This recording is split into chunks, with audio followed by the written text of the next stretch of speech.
Hi, hello, and well met, wary traveler, and welcome to my channel. Today, we're going to be going through a day by day breakdown of the astrology for June 2025. And I have to say, this is the first time this year I've actually been really excited about the astrology and its implications, both in a personal sense, an individual sense, and a collective sense.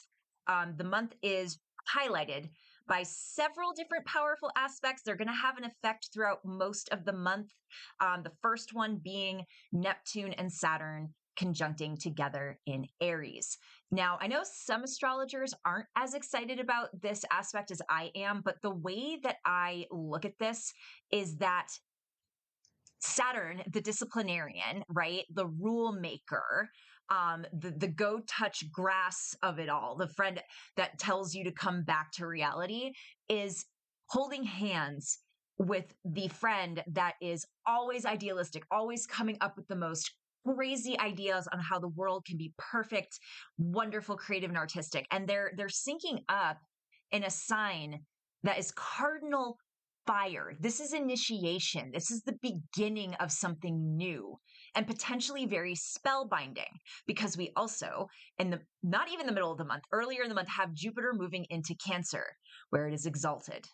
I'm so excited for this. We do also have a Mars Uranus square that's going to be coloring the scene a little bit. More on that later. But this is all to say I'm very excited.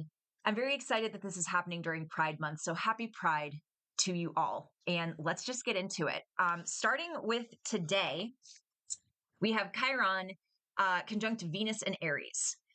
Now, this aspect, I think, is actually going to kind of set the tone for the next 6 to 7 days.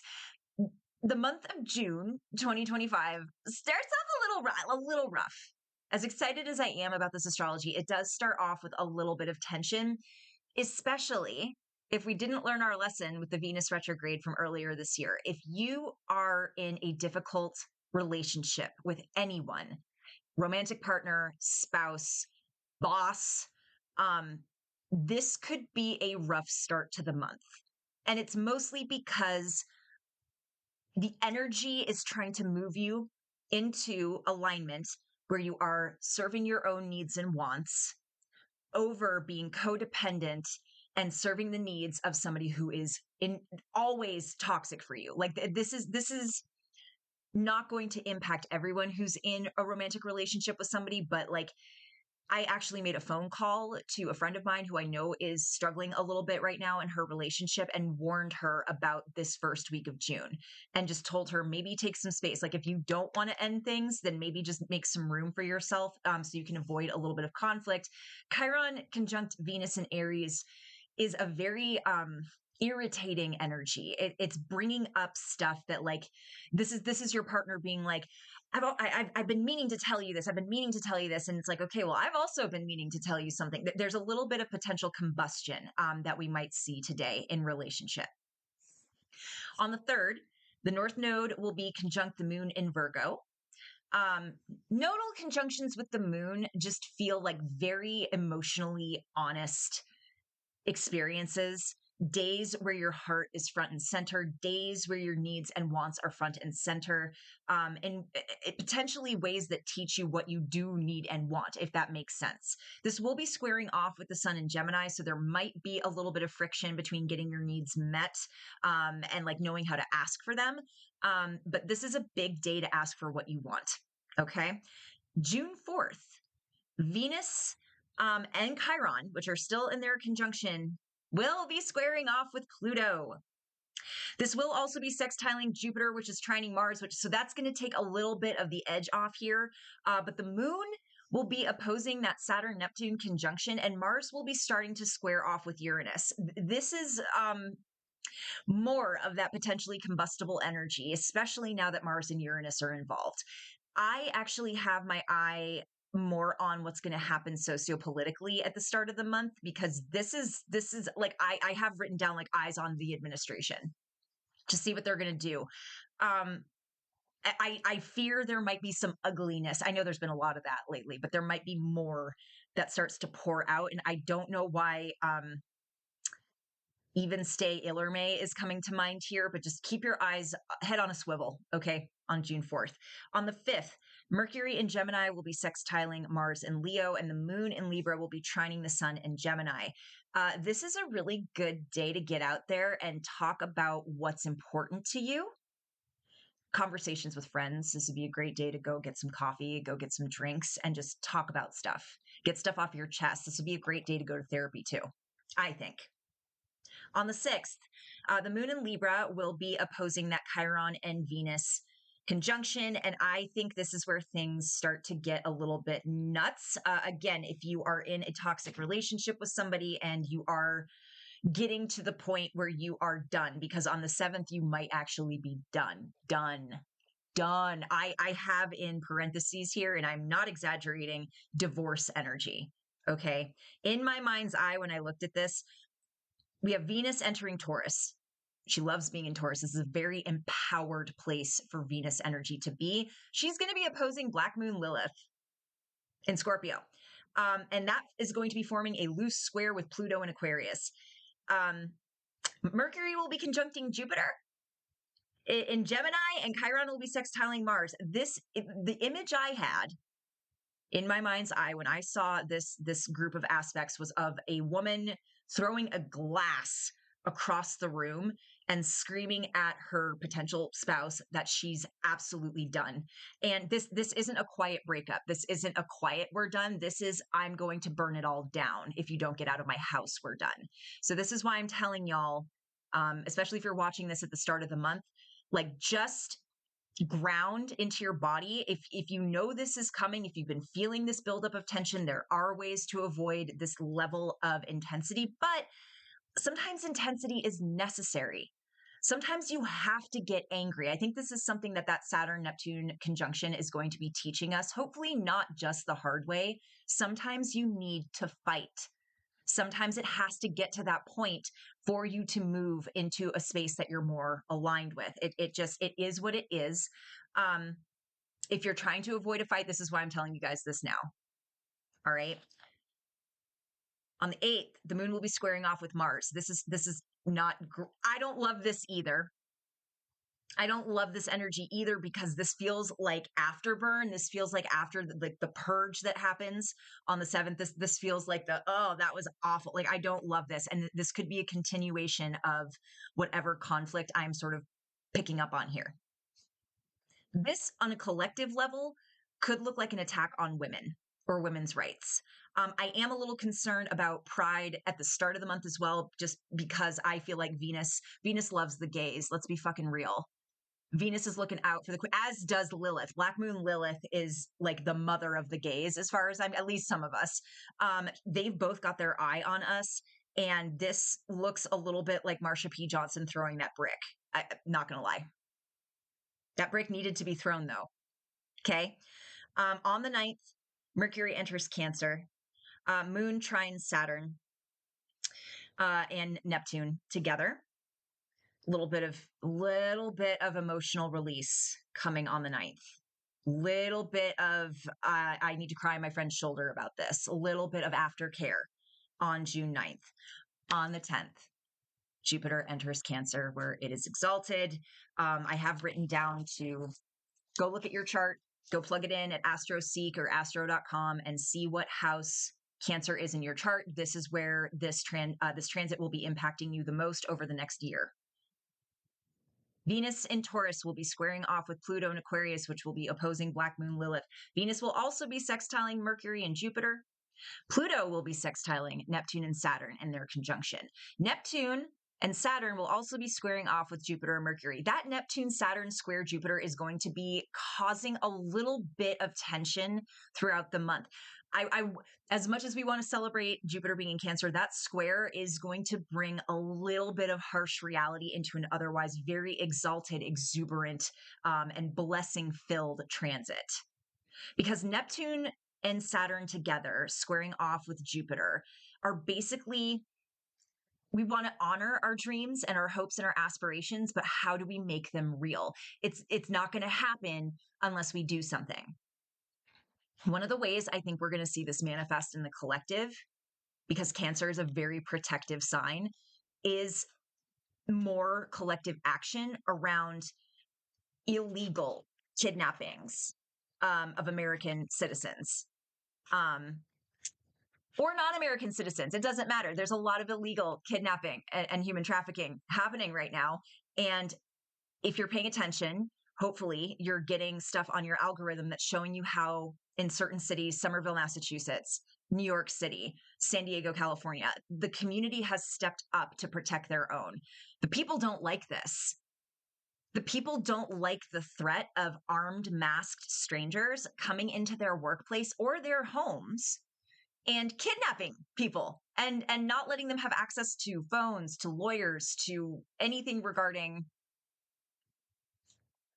You guys know. My patrons know, especially. I might have gone off at length about this in my Patreon live last night. I see collective action. And this is again why I'm happy this is happening on Pride Month, because that sense of community is already present. Yes, I know that Pride has been very, very corporatized over the years. But even that, like with all the pullback with DEI, like that's been. I don't know if y'all have seen some of the Pride lines this year, like Target and Abercrombie and Fitch. It's just like Pride with through clenched teeth. Pride's going to be very important this year. I think I already said that. On the 11th of June, full moon in Sag, and this full moon in Sag is forming a grand trine with Chiron and Mars. Profoundly beautiful, expansive, healing energy. I could see this being like a major coming out day for people. Like, it's Pride Month. There's a lot of community support for folks right now. This feels like I'm finally brave enough to say who I am. And you don't have to be in the LGBTQIA umbrella for this to even affect you. Like if you are 100% cishet, this still feels like some kind of deeper connection with your authentic self and your ability to stand in your own power about it. This is beautiful. I have a big old heart next to this date. On the 13th, things get a little spicy. Things get a little spicy with that Uranus-Mars square going exact. This is bada boom energy. Be careful with your electronics. Drive slower. Uranus and Mars in a square, accidents, especially electrical accidents. This is bada boom. I already say that big bada boom energy, both I think individually and collectively. Head on a swivel, especially if there are any Pride events around. I'm not telling anybody not to go to Pride. I think we need to turn out more now than ever, but head on a swivel, look out for each other. Okay. There's also going to be an exact square. This is where the Saturn-Neptune conjunction exactly squares Jupiter. And the chart looks like a lightsaber duel. Like it literally looks like lightsabers clashing. So there is the middle of the month feels a little bit like ready to pop, ready to go. I don't know why I'm excited about it though. I feel like whatever gives is giving for the right reason. It feels like we're making a big collective leap in the right direction, especially around the middle of the month. And it might look a little crazy, but my heart, like when I'm looking at these aspects, I'm looking at the chart, my heart just kept getting bigger and bigger. Like there were several moments where I actually was looking through the month of June and got very emotional. Like it feels so powerful what's coming. On the 14th, we have an exact opposition between Venus and Taurus and Lilith and Scorpio. So that energy is getting more tense as well. I have written down Pride is going to be meaningful, more community organizing, community protection, grounding, especially when Mars enters Virgo on the 17th. We've been waiting for Mars to exit Leo. It's been in Leo and then it was in Cancer and Leo again. And I don't mind Mars mind Mars being in Leo as much as I do with it being in Cancer because my 12th house just gets ravaged. But I'm happy. I think that Mars and Virgo energy is going to make us feel a lot more settled, especially with that combustible energy between Mars and Uranus in the middle of the month. On the 18th, you might feel a little pettiness going around, a little selfish. I have the moon in Pisces squaring off with the sun in Gemini, and it just feels very gimme, like mine. Sometimes it's okay to be a little bit selfish, but mind your manners. On the 22nd, I know we're jumping ahead, but not a whole lot goes on between the 19th and the 20th. It's mostly just more Chiron. It's just more healing, more healing. We're going to be healing all month. The 22nd, though, Cancer season starts, and we have a Jupiter cazimi. Jupiter and the Sun will be conjunct in Cancer.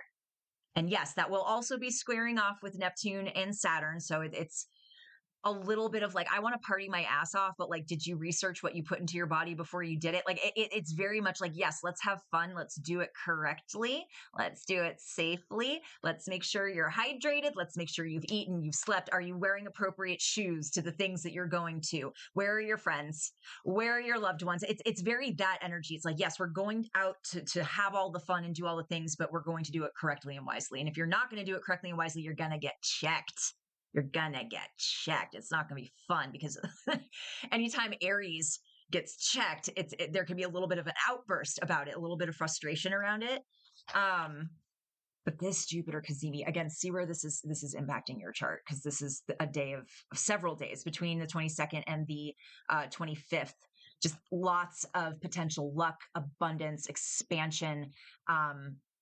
The end of the month looks glorious to me. And I think in personal ways, when we're talking about Cancer, we're talking about feeling secure, the home, our family, like our root system, like where we feel the most connected. And to have something this magical happen when so many people have been feeling threatened, their very existence is a threat to some people. This feels like coming home. This feels like proudly saying, I get to be here and I'm not going to let anybody else tell me who I am. Like it's just, this is so good. I'm really excited for young people to be stepping more into their power with this energy as well. On the 25th, Lilith, Black Moon Lilith, will be trining the Sun and Jupiter. And we have this beautiful, this is where I start getting emotional, new moon in Cancer. I don't know what it is about this particular aspect, but like talking about it, looking at it, I have tears coming to my eyes. This is an amazing spell working day. If you work with lunar magic in any capacity, you've probably been looking forward to this one. If you are somebody who likes to do quantum timeline jumping, 2 cups method, simple manifestation, right? This is the day. This is the day, especially what I'm hearing is for those of you that want to buy a house or those of you that are looking for a new place to live. Travel also. Not as much, but like I'm feeling for one of you, this feels like a go, like a yes to traveling somewhere new. On the 28th, this is where things get a little sticky again. It's okay. It's fine. Pluto will be opposing Mercury. Pluto in Aquarius opposing Mercury in Leo. The collective versus the self. And then Neptune and Saturn will be trining Mercury. What I have the collective rises written after this. It feels like very Rage Against the Machine. It feels very fuck you, I won't do what you tell me on both sides. So we are seeing a potential escalation in tension and conflict between the people and greedy, selfish corporate interests. That's going to be a theme that continues over, I think, the next couple of years, but there's something that happens, probably several things. I'm seeing multiple cities in my mind's eye where something might happen where people are like, oh yeah, no, it's collective action time. Like we're done. We're done. It could be labor movements too, but I'm not feeling that as much as I am just like community protection from these kidnappings that are happening. On the 29th, Pluto will be sextiling Neptune and Saturn, and the moon will be conjunct Mars in Virgo. This is more organized planning. This is more organized ideas and visions around how to bring your dreams and your goals and your ideals into reality. So all of this is to say, the month of June looks, I think, spectacular. I think we are going to be making a massive jump, a massive quantum timeline jump in the right direction. There might be some conflict. There might be some tension. But sometimes, again, I think what this aspect between Saturn and Neptune is teaching us is that you have to have that in order to have things grow. Aries burns. It's fire. Fire is generative. I want to pull 1 or 2 cards for you guys. Just thematically moving forward. The Singer of the Chalice, this is Jupiter in Cancer. This is the Divine Feminine. This is receiving with open arms the blessings that are coming your way with this aspect. We'll do 3. We have Geo the Slow, always reminding us that as intense as this energy is, this is that Saturn pullback. This is okay. Yes, let's receive gently. Let's not overwhelm ourselves. One foot in front of the other. Okay. And then the friends. Be with your friends. Remember how much your friends matter to you. Be with the people that you care about the most. Again, happy Pride. Thank you so much for watching. If you're new here, go ahead and hit that subscribe button, give me a follow. I also have a lovely Patreon for those of you that would like to see more content, more personalized readings, more channeling events with my spirit guides. You have a wonderful rest of your month.